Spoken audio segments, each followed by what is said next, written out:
को करूं सप्रेम प्रणाम। अशुभ हरन मंगल करन धनी श्रीदेव चंद्र जी नाम। श्री प्राणनाथ निज मूलपति श्री मिराज सुनाम। तेज कुंवरी श्यामा युगल को पल पल करूं प्रणाम। पिया जी को पल पल करूं प्रणाम।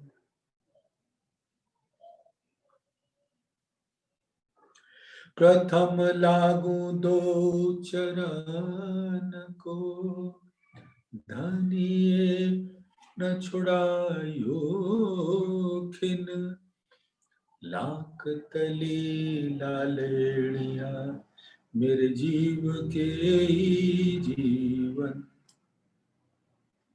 इन पांव तले पड़ी रहूं धनी नजर खोलो बातून। पलना वालूं खूनेत्रे मेरे जीव के यही जीवन। मेरे जीव के यही जीवन। धामधनी अक्षरातीत के परम लाडले सुंदर साथ जी। धामधनी अनंत स्वरूप धारण करके आत्माओं के अनंत स्वरूप के साथ अनंत विध की अनंत लीलाएं करके अपने दिल का सुख सबको पहुंचाते हैं।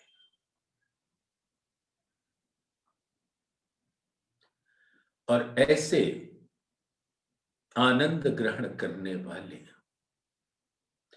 इश्क के प्रतिमूर्ति, नूर की प्रतिमूर्ति सभी आत्माओं के कोमल चरणों में इस आत्मा के प्रेम भरे दिल का सिजदा कबूल किया जाए।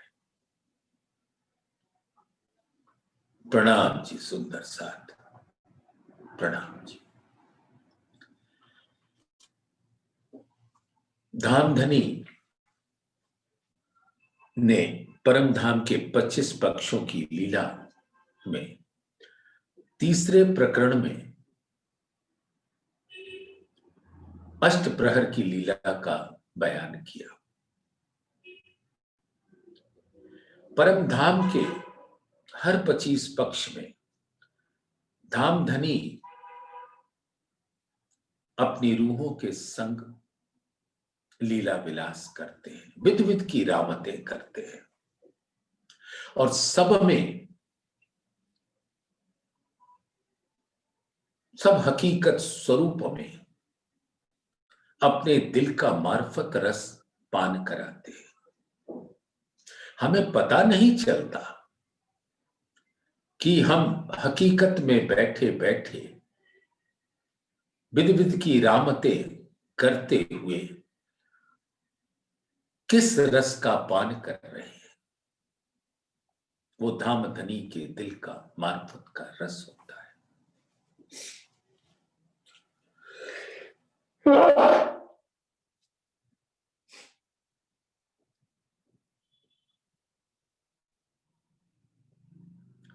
धामधनी ने ऐसा 25 पक्षों का स्वरूप बनाया है कि जो उनके ही दिल का स्वरूप परम धाम के केंद्र में रंगमहल है,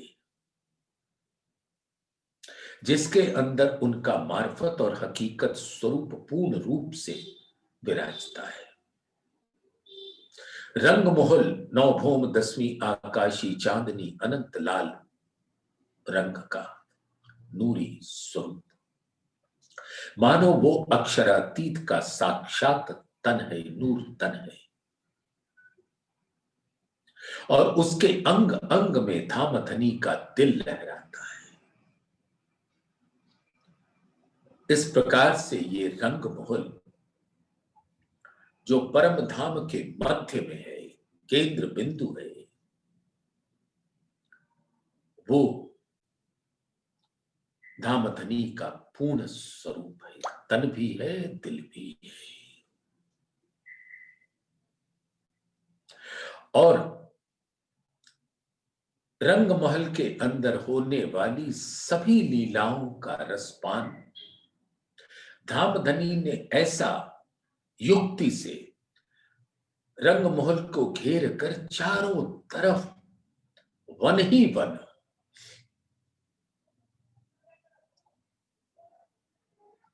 और हर वन में हर ऊंचाई के, हर आकार के सुंदर हिंडोले सजाती है। और परम धाम में कोई भी स्थान खाली नहीं होता, सब नूर से भरे हुए होते हैं। नूर यानी सभी नूरी आकार, जो ये 25 पक्ष का भी आकार, हिंडोले भी आत्म स्वरूप हैं, वो भी नूरी आकार हैं, वो भी चेतन हैं, वो भी बात करते हैं, वो भी श्रृंगार करते हैं। सबके आकार अलग अलग, श्रृंगार अलग अलग, लेकिन सब कुछ धामधनी को रिझाने के वास्ते होता है। अब बड़ो वृक्ष की गणना तो किया जा सकता है, लेकिन वो सिर्फ बुद्धि विलास के लिए। बस उसकी शोभा को देखें, सुंदर साथ रंग महल का को घेर कर सारे वन आए, बड़ो वन, मधुबन, महावन, कुंज निकुंज वन, फूल बाग, नूर बाग, ताड़ वन, केल, लिबोई, अनार, अमृत, जामुन, नारंगी, बट, ऐसे बड़ो वन, मधुबन, महावन के स्वरूप कोई बहुत विशाल ऊंचाई वाला है, कोई उससे छोटा, कोई उससे छोटा, विध विध के स्वरूप। और धामधनी फरमाते हैं 11वें प्रकरण में, लाल चबूतरा में, सामने जो 41 वृक्षों की 41 हारे हैं, जिसमें 3280 हिंडोले हैं।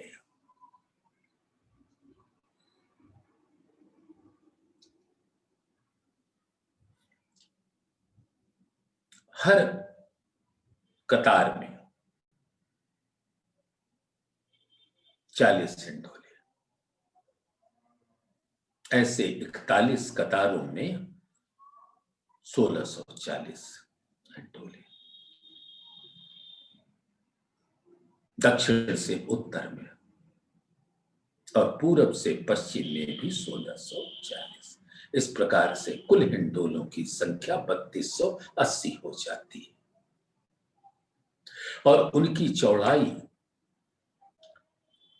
एक एक हाथ की होती है, 30 मंदिर की, और 10 भौम ऊंचे एक भौम का ये बड़ोपन, जिसके ऊपर एक चक्री लगी होती है, जहां से हिंडोले नीचे आते हैं। और जब वो झूलते हैं तो लाल चबूतरे के जिमी तक आ जाते, और रूहें राज्य उस पे सवार होने के लिए वो नीचे तक आ जाते हैं। चांदों से सीढ़ियां उतरकर सब जाकर उसमें बैठ जाते हैं, किलकारियां करते हुए। और प्यारे सुंदर साथ जी, अब वो नजारा अपने दिल के अंदर धारण करें। हम उतरे धामधनी से बतियाते हुए, सब सैया आपस में गले गलबैया डाले हुए धामधनी के संग और जुगल स्वरूप 12,000 सखियों के साथ हर हिंडोले पर विराजमान है, 3280 हिंडोलों पर। इसी प्रकार से जितने भी बड़ो वन मधुबन महावन के अंदर हिंडोले, बिलंद हिंडोले, माणिक पहाड़ के हिंडोले, कोई भी हिंडोला कभी भी खाली नहीं होता। ये कभी हमारे दिल में ना आने पाए कि रात्रि के 9 बज गए और हम अपने रंग पर वाली मंदिर में पहुंच गए तो ये हिंडोले खाली हो गए। ये तो यहां के समझने से वहां को समय में उतारा है, अन्यथा समय तो है ही नहीं परम धाम में। हर समय लीला में मग्न रहते हैं, इश्क की लीला में, और उस लीला का रस आनंद होता है।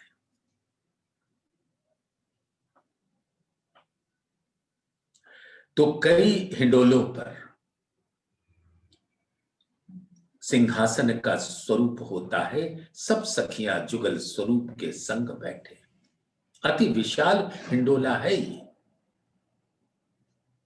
एक हाथ जिसकी लंबाई है,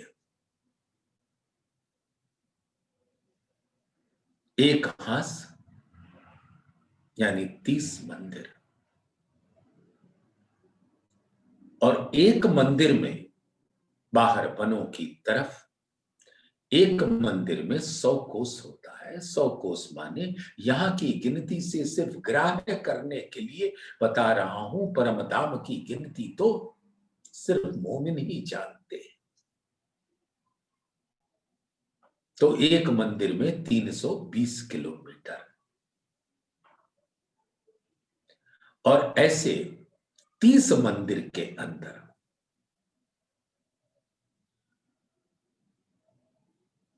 9,600 किलोमीटर लंबा और एक मंदिर चौड़ा, यानी 320 किलोमीटर चौड़ा। और उसके अंदर जुगल स्वरूप अपनी सब रूहों के साथ विराज कर अनंत लीलाएं रामते उसी हिंडोलों पर कर लेते हैं। बैठने का सुख, बातें करने का सुख, खड़े होकर खींचने का सुख, और फिर पौढ़ने का सुख। इतने विशाल हिंडोलों पर हर प्रकार के धाम की रामते, धाम धनी के दिल की चाहना से सब रूहों के दिल में वो चाहना आ जाती है, और इस प्रकार से हम सब लीलाएं करते हैं। अभी धाम धनी हमको लाल चबूतरे की शोभा का अपने दिल में, हम सबके दिल में भरा रहे हैं।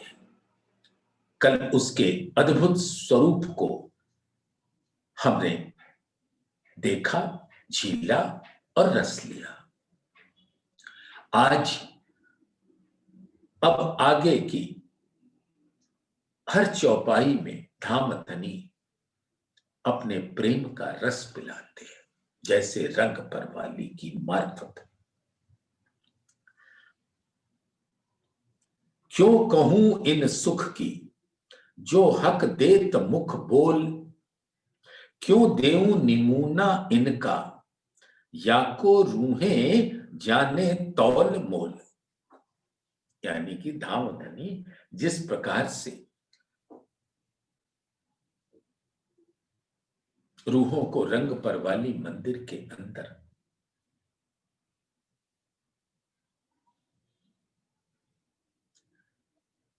जब हर मंदिर में रूह पहुंचती है जुगल स्वरूप को शयन का लीला करने के पश्चात उनको उनका सेज संवारती है, उनका श्रृंगार बदलती है और उनके चरणों के कोमल स्पर्श को पाकर अपने दिल में रखकर जब अपने मंदिरों पधारती है तो धाम धनी वहां रहते हैं।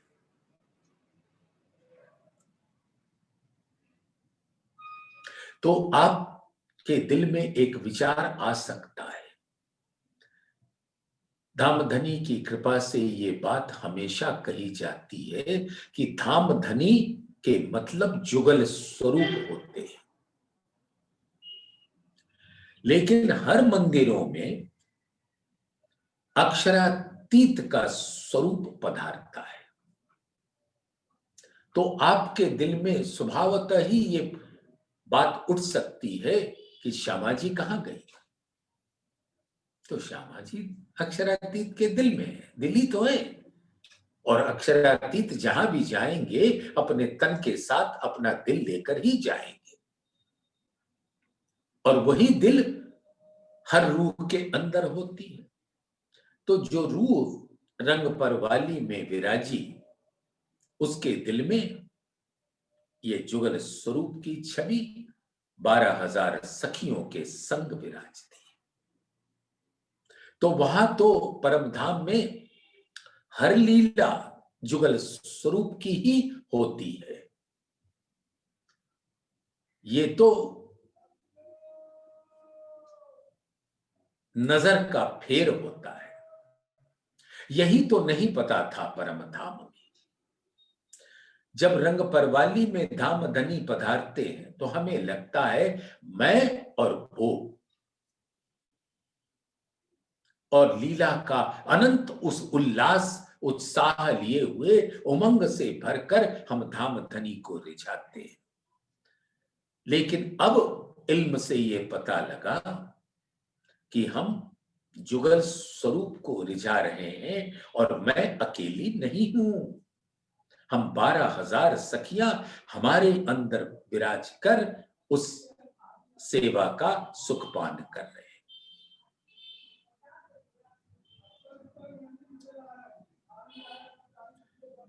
तो क्यों कहूं इन सुख की जो हक देत मुख बोल, क्यों देऊं निमूना इनका या को रूहें जाने तौल मोल। तो सुंदर साथ जी, इस सुख का बयान जब धामधनी की सेज्या पर आत्मा बैठती है, धामधनी को मान लो चरणों की सेवा करते, तो क्यों कहूं इन सुख की जो हक देत मुख बोल। उस समय धामधनी जो मीठे वचन कहते हैं उसको आत्मा अपने श्रवण अंग से अपने दिल के अंदर लेती है। तो मानो शीतलता की का सागर अपने अनंत लहरों के साथ हमारे अंग अंग में, नख से शिक तक, रग रग में, श्वास श्वास में वो शीतलता सुगंध भर जाती है। और इस बात का निमूना नहीं दिया जा सकता।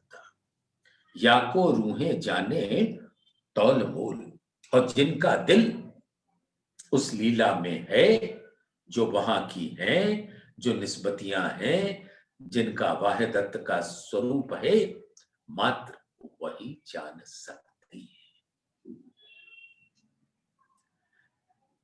वैसे तो कोई और होता नहीं, लेकिन जो कादर की कुदरत में जीवों का स्वरूप बनता मिटता रहता है, आत्माएं तो अविनाशी हैं, अखंड हैं, शाश्वत हैं, कदीमी हैं, हमेशा से अक्षरातीत के नूर तन है।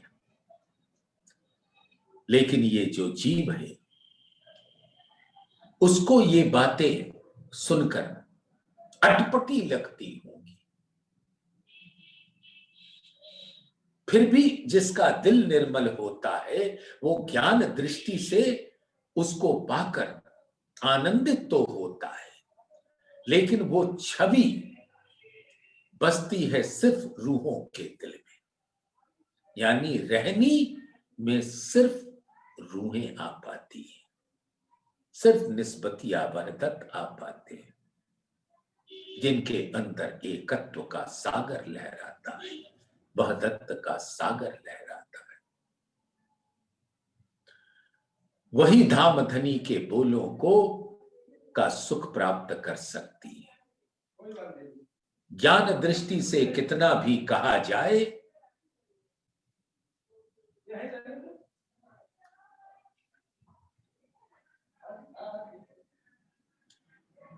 तो जीव सिर्फ उसको बातों को ग्रहण कर सकता है, बस।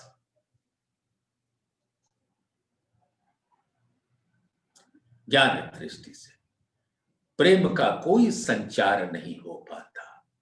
अब सोचिए, अगर हमारे प्राण प्रीतम अपने सुंदर मुख बाण से, रसीली बाण से, रसना से मीठे मीठे वचन हमें कहें, तो वो सुख हमको ही तो मिलेंगे। पड़ोसी हमारा न एक तो सुन नहीं पाएगा, और सुन भी लिया ज्ञान से तो वो रसना का रस पा नहीं पाएगा। क्यों कहूं इन सुख की जो धनी देत कर हेत, आराम इन इश्क का सोई जाने जो लेत। अब उस सुख की बातें क्या कही जाए, ये तो रहने की बातें, दिल की बातें, दिलबरी की बातें, आशिक माशूक के बीच की बातें। कभी रसना से प्रकट, कभी नैनों से प्रकट, कभी अंगों से प्रकट, कभी श्वासों से प्रकट।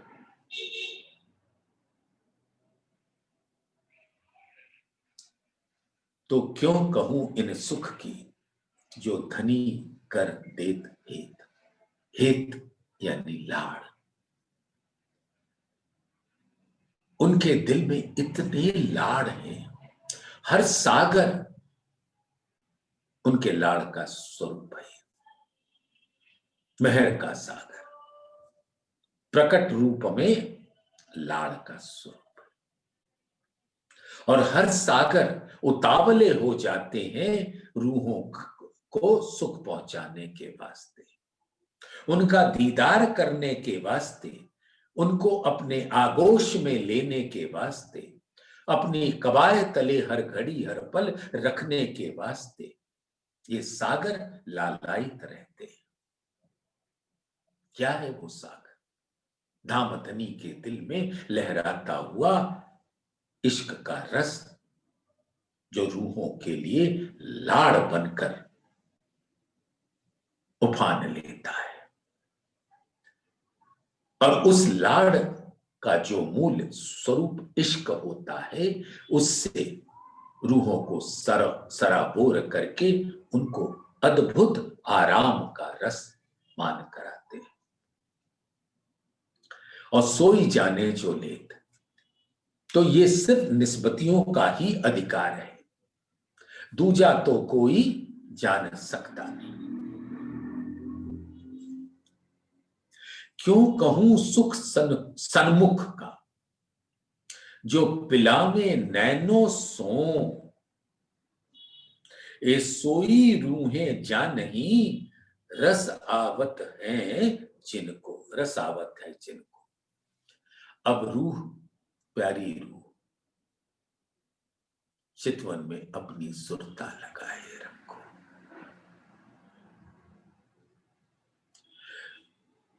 बार बार याद करो रंग परवाली के सुख, जहां हकीकत की 9 घंटे की हर लीला को हम दोहराकर उसका सुख लेते हैं धामधनी से, और जिसकी पराकाष्ठा होती है नैनों से नैन मिलाकर, अरस परस होकर अंगों से, एक तन एक दिल, एक रूप एक स्वरूप, एक रस एक रंग, एक मन एक चित्त हो जाते हैं। आशिक आशिक न होता है, माशूक माशूक न होता है, सब एक स्वरूप होकर वो वाहिद स्वरूप हो जाते हैं। वाहिदत वाहिद के अंदर सिमट आती है, लहरें सागर के अंदर प्रवेश कर जाती है और लीला अब मार्फत का सुख दिया चाहती है।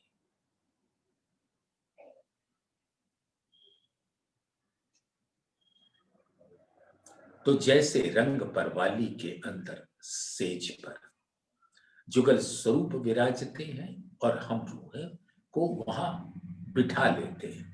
हर आत्मा धामधनी के चरणों में उनके चरण की सेवा करते हुए, उनके नैनों को देखते हुए, उनकी मीठी बातें सुनते हैं। और कभी कभी तो धामधनी अपने दोनों बाहों का घेरा हमारे गले में डाल देते हैं, मानो अब अलगाव नहीं, हकीकत मार्फत में समा जाए।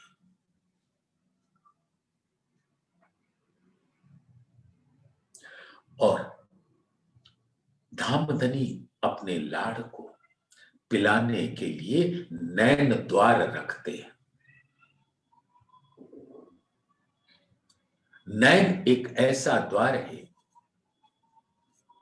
जहां धामधनी अपने दिल का लाड़ रूपी अनंत सागरों का रस अपने नैनों से झरने के रूप में बहाते हैं और रूहें अपने नैनों से उसका पैदर पे निरंतर अनवरत ढंग से उसके रस का पान करते हैं और उसको अपने दिल में धारण कर लेते हैं। और ऐसे धामधनी का दिल, उसके अंदर विराजमान अनंत सागर, अनंत निधिया, अनंत संपदाएं, अनंत न्यामतें रूहों के दिल में आ जाता है। और यही तो है दोनों दिल का एक होना, यही वह दत्त का स्वरूप है, यही वह दत्त का गुण है, यही आशिक और माशूक का एक होने का स्वरूप है। देखो सुंदर साथ, धामधनी का दिल ही रूहों के दिल में होता है और उसका जो अनंत सागरों का प्रवाह धामधनी के नैनों से होते हुए, रूहों के नैनों से होते हुए उनके दिल में आ जाता है, तो रूहों का दिल और धामधनी का दिल अरस परस हो जाता है। और यही सुख धामधनी हिंडोलों पर देते हैं।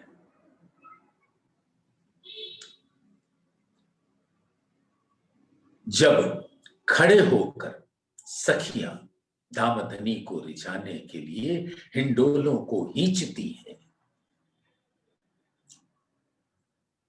मानो आकाश को छूकर एक तरफ से आती हैं और दूसरी तरफ आकाश को छूती,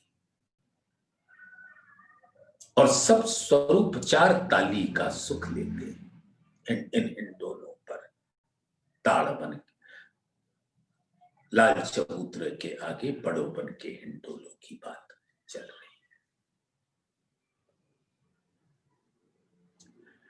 तो ये हकीकत की लीला का रसपान हिंडोलों पर देते हैं।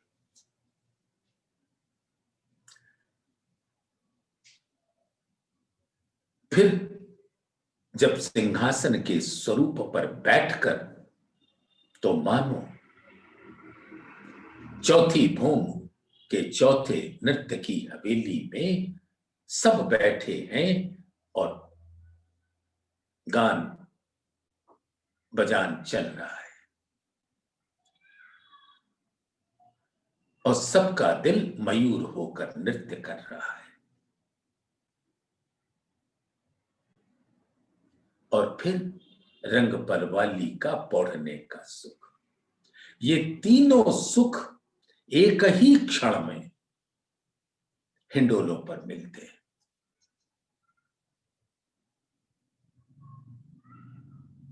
एक हकीकत का सुख रंग परवाली के बाहर खड़े होकर खींचने का सुख, एक सुख हकीकत का रंग महल का से बाहर खड़े होकर हिंडोले का सुख, वो परम धाम के 25 पक्षों की हकीकत के लाड़ रामतों का स्वरूप होता है। और बैठकर सुख रंग महल के अंदर वो हकीकत का स्वरूप जो नृत्य और गान का होता है।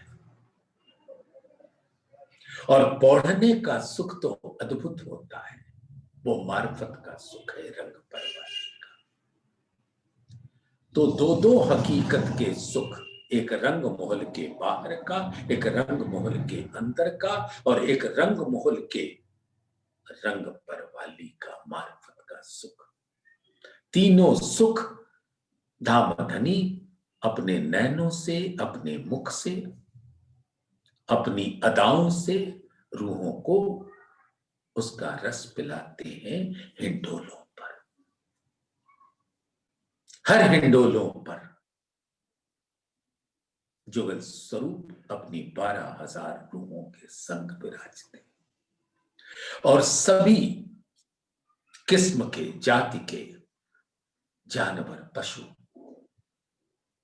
अनंत रंग बिरंगे स्वरूप धारण करके अपना मुख ऊपर करके इन स्वरूपों को हिंडोलों में झूलते हुए देखकर आनंद की पराकाष्ठा में डूब जाते हैं। और इसका रस सिर्फ निष्पत्तियों को आता है।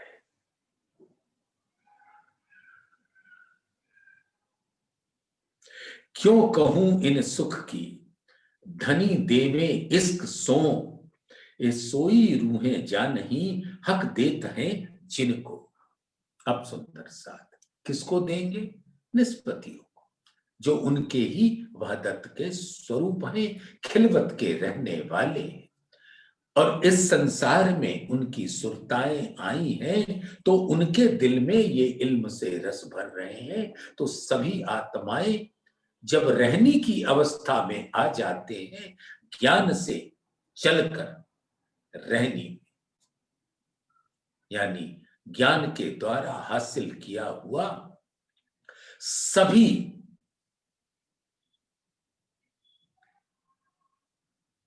अंग अंग की शोभा, परिक्रमा की अनंत रंगों की शोभा, जब उनके दिल में उसकी छवि अखंड रूप से बस जाती है तो उनका दिल मानो खिलवत हो जाता है।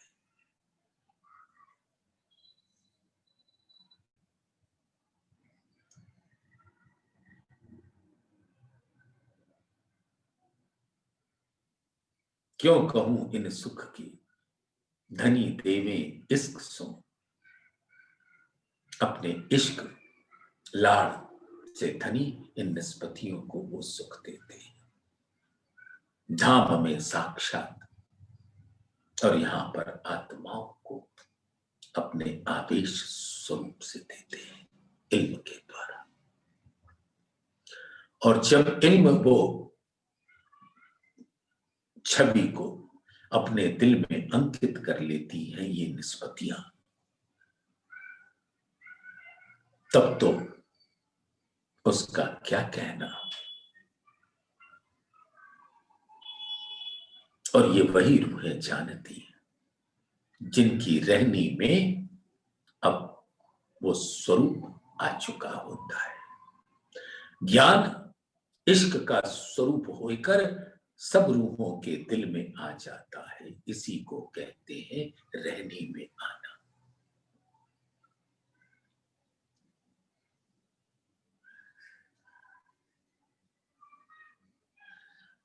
कहनी सुननी गई रात में, अब आया रहने का दिन।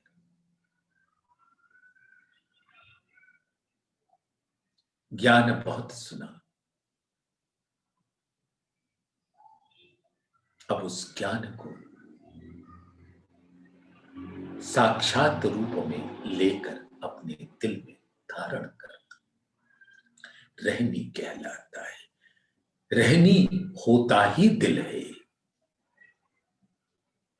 और उस सुख की का स्थान है दिल, और उसी को कहते हैं रहनी का स्वरूप। क्यों कहूं इन सुख की धनी दे में इश्क सो, ये सोई रूहें जा नहीं हक देत हैं जिनको। ये सिर्फ उन रूहों को पता चलता है जो जिनको धाम धनी अपना लाड़ पिलाते हैं। क्यों कहूं इन सुख की हक देत कर प्रीत, जो ये प्याले लेत हैं सोई जाने रस रीत। अब इस सुख का वर्णन, जो इस प्याले का रस पिएगा, जो धाम धनी के नैनों से अपने नैन रूपी प्याले में उस लाड़ के रस को लेगा, प्रीत के रस को लेगा,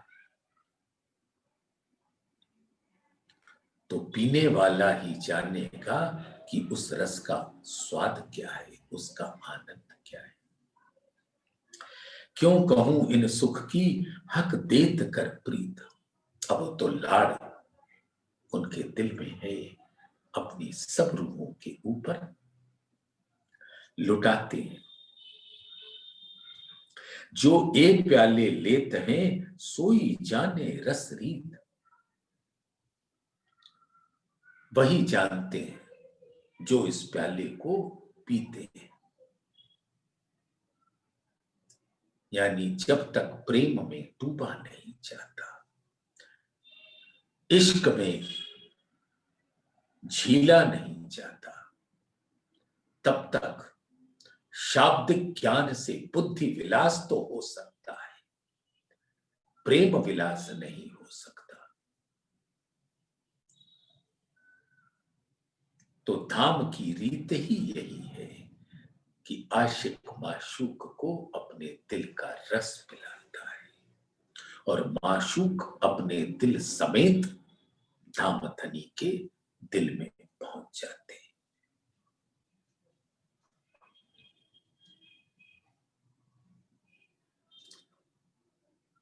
क्यों कहूं सुख नजीक का, जो इन हक की सोहबत, ए सोई रूहें जा नहीं जो लेवे हर वक्त। हर वक्त परम धाम में कोई भी स्थान नूर से खाली नहीं होता, और वो नूर धाम धनी का स्वरूप होता है। परम धाम के जर्रे जर्रे, गली गली, कूचा कूचा, मॉल, पहाड़, मंदिर, हवेलियां, वृक्ष, हिंडोले, कण कण में धाम धनी का स्वरूप अपनी रूहों के संग लहराता है। तो रंग महल में, रंग पर वाली में जब जाते हैं तो हर जगह लीला होती रहती, समय तो है नहीं। और धाम धनी अनंत स्वरूप धारण करके अपने अनंत स्वरूप वाले रूहों को अनंत रस पिलाते रहते हैं, अनंत प्रकार की रामतम से।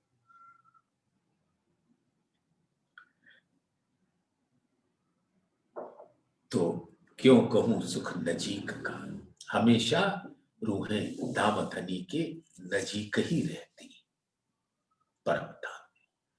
और यहां भी जो रूह उस नजीकी का अनुभव कर लेती है, उसके दिल में बस धाम धनी की चाहत वही उमंग, वही उत्साह, वही उल्लास, वही ऊर्जा, वही प्रफुल्लता, वही संकुलता।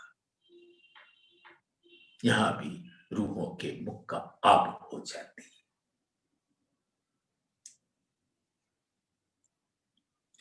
क्यों कहूं सुख नजीक का, जो इन हक की सोहबत, ये सोई रूहें जा नहीं, जो लेवे हर बखत।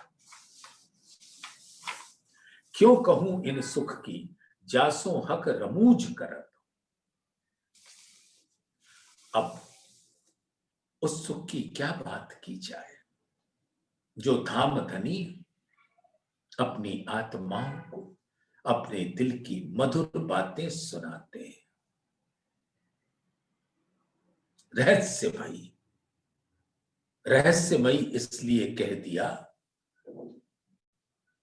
कि आज दिन तलक रूहें यथार्थता तो ग्रहण करती थी, लेकिन उसके जो दिल के गुहे भेद थे, वो इल्म से जब तक यहां खोला नहीं, तब तक उसका रसपान नहीं हुआ।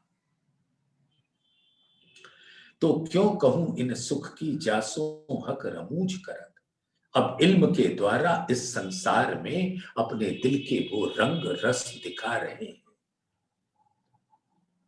सारे रहस्य खोल देते। तो इस इल्म के सुख का बयान कैसे हो। ये सोई रूहें जा नहीं, जिनका बासा इत। और ये वही रूहें जानती हैं जो धाम धनी के दिल में निवास करती, खिलवत ही उनका निवास स्थान है। क्यों कहूं इन सुख की, जासों हक करें इसारत। इस सोई रूहें जा नहीं, सामी सैन से समझा। सैन माने इशारा। आशिक और माशूक के बीच बीच में दिल की जो ये गुह बातें होती, इशारे चलते, वो सिर्फ वही जान सकती। धाम में तो वहदत का स्वरूप है। जब धाम धनी एक सखी को बुलाकर उसके कानों में मानो कुछ कोई बातें कहती, तो जो सुख उस सखी को मिला, वो हर सखी को उसी क्षण मिल जाता है। यही तो वहदत का गुण है। तो सभी वहदत के स्वरूप को, धाम धनी के हर बात का, हर लीला का, हर रामत का सुख उसी क्षण मिलता है।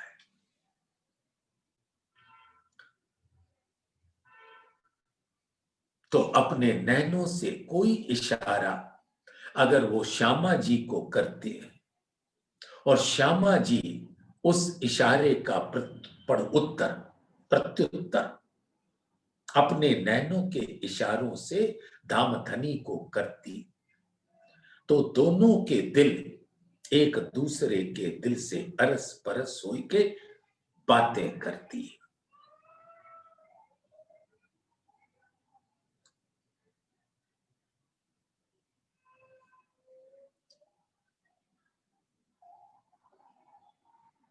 दिल हक का और हादिय का, ये दो दिल हैं एक, और दो दिल हैं एक है मता दो दिल में, अर्स रूहें जाने एक विवेक।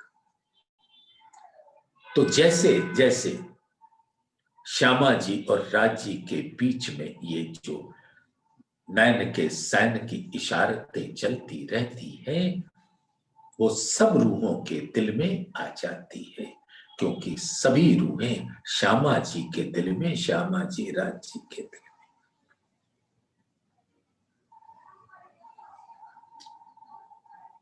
जो रूह बैठे हक दिल में, सो मगन माहे न्यामत। तो इस प्रकार से यहां पर इल्म से जब सुरता पहुंचती है,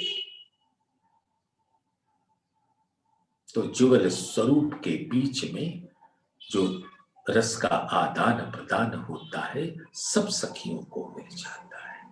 यहां पर भी आत्माएं जब अपने आत्म स्वरूप में स्थित हो जाती है तो धामधनी अपनी श्यामा जी को जो इल्म का रस पिलाया वो सबके दिल में समान रूप से आ जाना चाहिए जब रूहें रहने में आ जाती है।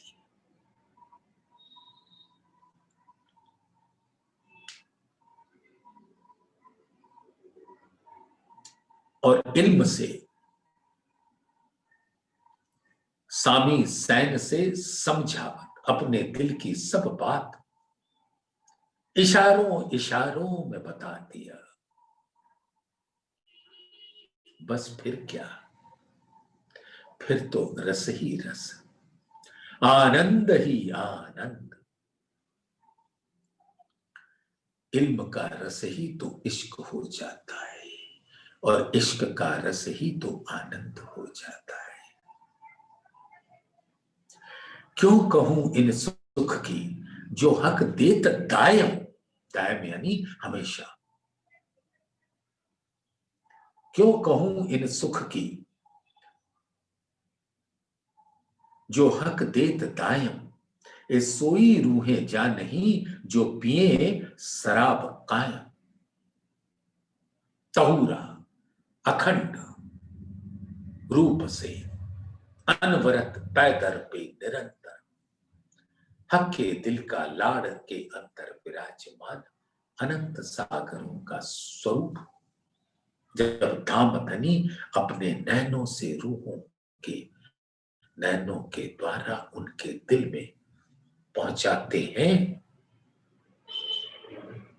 और इसका अनुभव करने वाली आत्माएं जो इल्म से उसको अब ग्रहण कर रही हैं वही जानती है। ये सोई रूहें जा नहीं जो पिए शराब कायम।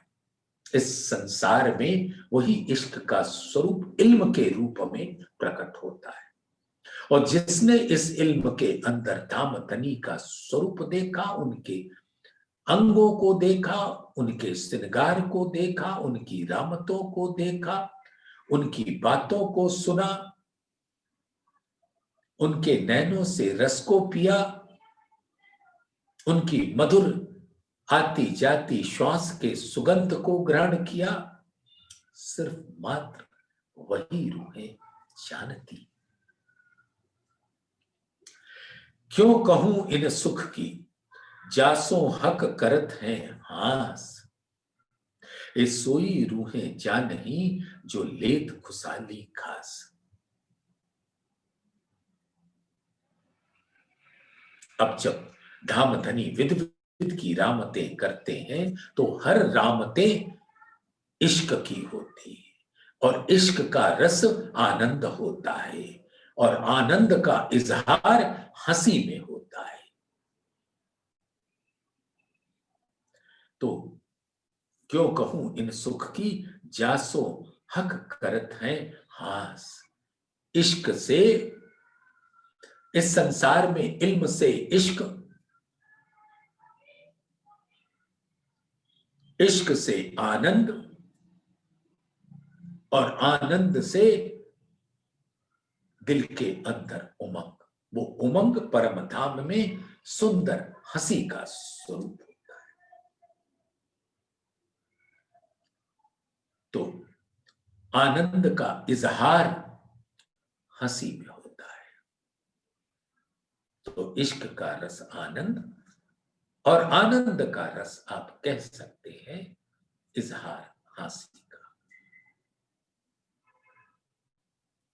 आनंद का इजहार है। क्यों कहूं इन सुख की जाए हक लेत बोलाए, सन्मुख बातें करके अमीरस नैन पिलाए। अब उस सुख की बातें क्या की जाए, ये तो ऐसे मार्फत के सुख हैं, आशिक माशूक के दिल की बातें हैं जो दिल में ही रहे तो आनंद का सागर बनती है। कह दिया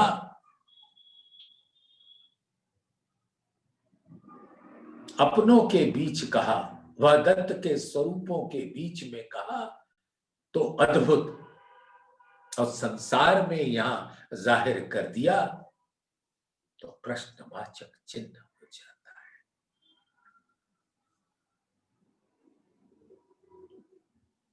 तो उस सुख की बात क्या कहें जिसको धामधनी अपने चरणों में इस संसार में खींच लाते हैं अपने चुंबकत्व शक्ति से। इश्क की का जो चुंबक है वो इल्म के अंदर होती है, और वो सखी जो इल्म को पाते ही उससे खिंचती हुई धामधनी प्राणनाथ के चरणों में आ जाती है। जाए क्यों कहूं इन सुख की, जाए हक लेत बोलाए, परम धाम में बुलाने का सुख, उनसे बातें करने का सुख।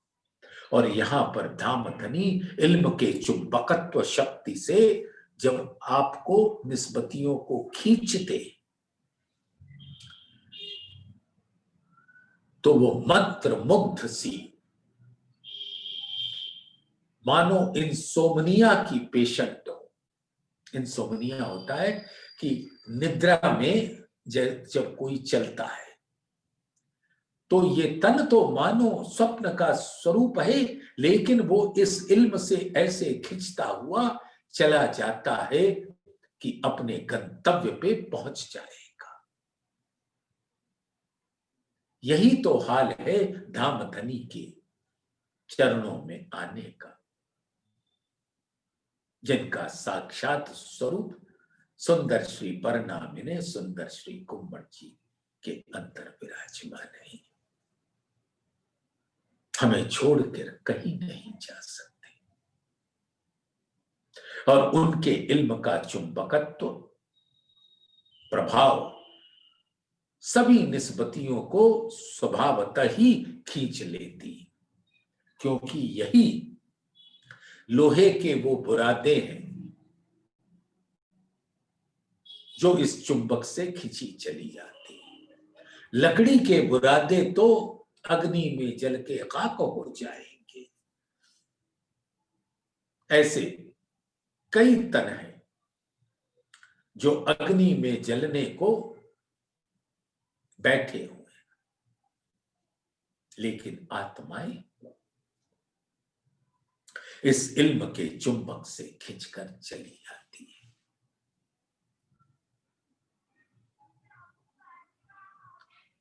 बालू के रेती है यहां बहुत सारे स्वरूप, वो इल्म आ गया, प्राणनाथ जाहिर हो गए, लेकिन वो बालू की रेती, बालू के कण वहां तक पहुंच ही नहीं सकते। उनके दिल में ये बात ही नहीं आएगी कि अक्षरातीत जिनकी युगों युगों से इंतजार थी, काल कालांतर युग युगांतर से उस प्राणाधार प्राण प्रीतम अक्षरातीत की प्रतीक्षा थी, वो आ गए, अपने दिल के रहस्यों को खोल दिया, लेकिन सिर्फ वो लोहे के बुरादे आएंगे। ब्रह्म सृष्टियां, ईश्वरीय सृष्टियां सुनकर प्रेरित होंगी, लेकिन पूरी तरह से उस चुंबक के क्षेत्र में आ नहीं पाती, लेकिन उनकी रहनी भी उन लोहे के बुरादों के जैसी ही रहती, क्योंकि उनके मालिक अक्षर ब्रह्म भी उन प्राणनाथ के स्वरूप में विराजित है। तो वो भी इर्द गिर्द आ तो जाती ही है, लेकिन जो बालू के रेती है वो अपने स्वरूप में ही रहती है। प्राणनाथ के स्वरूप से उनका कोई लेना देना नहीं रहता। तो क्यों कहूं इन सुख की, जाए हक लेत बोलाए, सन्मुख बातें करके अमीरस नैन पिलाए। क्यों कहूं इन रूहन की, जासो धनी बोलत सनमुख। अब पहले इल्म का अमृत रस बुलाकर सबको पिलाते हैं। क्यों कहूं इन सुख की, जाए हक लेत बोलाए। अब बुला रहे हैं सन्मुख बातें करके, अमी रस नैन पिलाए। और सबसे साक्षात उनको बुलाकर बातें करके अपने दिल के अमृत रस को इल्म के द्वारा पिलाते हैं। अमी रस नैन पिलाए। क्यों कहूं इन रूहन की, जासों धनी बोलत सन्मुख। नहीं निमूना इनका यही जाने ए सुख। परम धाम में वह दत्त के इस सुख को जब धाम धनी बुलाते हैं तो जो सुख एक को मिलता है सबको मिलता है। और इस संसार में जब ब्रह्म सृष्टियां प्राणनाथ के स्वरूप पर कुर्बान होती है और इल्म का रसपान करती है तो सबके दिल में धाम धनी अपने इश्क के रस आनंद से सींच देते हैं। क्यों कहूं इन सुख की, जो प्यारी प्यू के दिल सन्मुख बाता करत है इन खावंद सामिल। तो सुंदर साथ जी, रूहों के उस सुख की क्या बात की जाए, ब्रह्म सृष्टियों के सुख की क्या बात की जाए, जो धाम धनी के दिल का लहराता हुआ इल्म के सागर के चुंबकत्व क्षेत्र के अंदर विराजती, यानी धाम धनी के दिल में विराजती, जो प्यारी प्यू के दिल सन्मुख बाता करत हैं इन खावंद सामिल। परम धाम में तो बुलाकर मधुर मधुर मीठी बातें करते हैं और यहां इल्म के बोल से वो मीठे वचन सुनाकर सबके दिल में सुगंध भर देते, सुकून भर देते, आनंद भर देते, शीतलता भर देते। तो सुंदर साथ जी, आज इसी 35 नंबर की चौपाई पर विराम लेंगे। प्रणाम जी सुंदर साथ, प्रणाम जी।